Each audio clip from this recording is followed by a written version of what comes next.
Magandang araw! Alam mo ba na ang aso ang tinaguri ang best friend ng tao? Hindi lang dahil sila ay cute at malambing, kundi dahil sa kanilang natatanging kakayahan at koneksyon sa atin. Sa video episode na ito, tatalakayin natin ang mga kakayahan ng aso, ang kanilang ugali, o kung paano nila tayo nauunawaan, mas higit pa sa iniisip ng karamihan. Welcome to this channel. What you think? Ang pang-amoy ng aso. Isa sa pinakahangahangang kakayahan ng aso ay ang kanilang pang-amoy.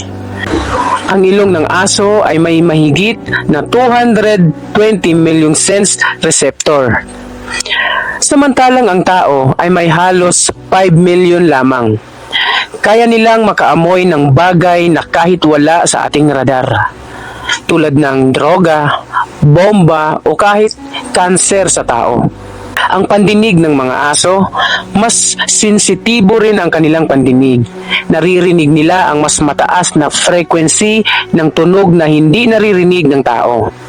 Kaya mapapansin mong tumatahol o tumitingin sila sa isang direksyon na parang may naririnig. Totoo, may naririnig nga sila. May episodic memory ang mga aso. Natatandaan nila ang mga partikular na karanasan, lalo na kung ito ay masaya o traumatiko. Marami ring aso ang kayang matuto ng 100 hanggang 200 na salita o utos, lalo na kung paulit-ulit ito at may kasamang reward o papuri. Ang aso, ang hayop na halos palaging nagpapakita ng loyalty. Kaya nga, kahit ilang taon kang mawala, kilala ka pa rin nila pagbalik mo. Ang ugaling ito ay based sa kanilang instinct bilang pack na animal. Naghahanap sila ng leader. At kapag nahanap ka nila, ikaw na yung habang buhay.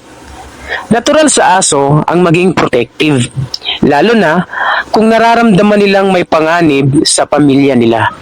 Kahit maliit na bread, lumalaban para sa amo nila kapag may banta. Napakagaling rin ng aso sa pagbasa ng emosyon ng tao. Alam nila kung kailan ka malungkot, masaya o galit. Kaya nga, minsan lumalapit sila kapag ikaw ay umiiyak o parang down. Ito ay dahil naaamoy at nararamdaman nila ang pagbabago sa energy hormones ng tao. May mga body language ang mga aso. Mas nakakaintindi ang aso sa katawan kaysa sa salita. Halimbawa, ang tono ng boses mo at kilos ng kamay ay may impactful para sa kanila kaysa mismong salita. Kaya kung masaya kang nagsasalita, mas mabilis nilang naiintindihan na okay ka. Ang mga amoy at mga emosyon. Ang tao ay naglalabas ng kimikal sa katawan kapag nakakaramdam ng emosyon. Halimbawa, cortisol kapag stress o oxytocin kapag masaya.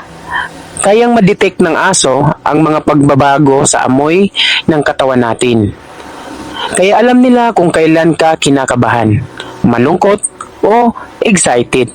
Kahit hindi sila nakakaintindi ng salita gaya ng tao, natututo sila sa pattern. Halimbawa, kapag naririnig nila ang salitang lakad at sinusundan ito ng paglalabas mo ng leash, matututunan nilang i-associate ito sa paglabas. Sa dami ng kanilang kakayahan at sa lalim ng kanilang koneksyon sa atin, hindi na katakataka kung bakit ang aso ang pinaka-popular na alagang hayop sa buong mundo. Sila hindi lang bantay o alaga. Sila ay miyembro ng pamilya. Kaya sa susunod, nahawakan mo ang leash o abutan sila ng threats, tandaan mong mas marami pa silang naiintindihan kaysa sa iniisip mo.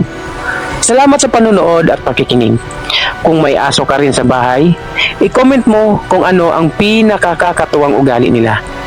Huwag kalimutang mag-subscribe o mag-follow para sa iba pang content na tungkol sa hayop at koneksyon natin sa kanila. Hanggang sa muli, what you think?